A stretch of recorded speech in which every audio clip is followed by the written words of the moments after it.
আমার সেই গল্পটা এখনো শেষ হয়নি।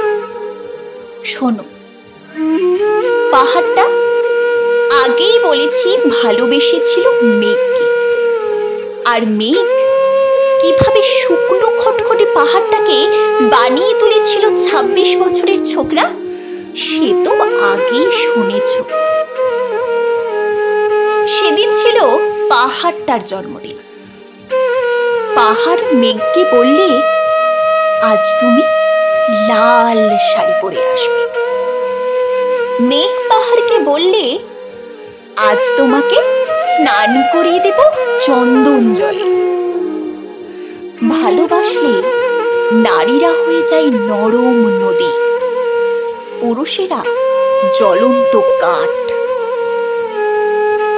সেইভাবেই মেঘ ছিল পাহাড়ের আলিঙ্গনের আগুনে, পাহাড় ছিল মেঘের ঢেউ জলে। হঠাৎ আকাশ জুড়ে বেজে উঠল ঝড়ের জগঝম্প। ঝাঁকড়া চুল উড়িয়ে ছিনতাইয়ের ভঙ্গিতে ছুটে এলো এক ঝাঁক হাওয়া। মেঘের আঁচলে টান মেরে বললে, ওঠ ছুরি, তোর বিয়ে। এখনো শেষ হয়নি গল্পটা। বজ্রের সঙ্গে মেঘের বিয়েটা হয়ে গেল ঠিক, কিন্তু পাহাড়কে সে কোনো দিন ভুলতে পারল না।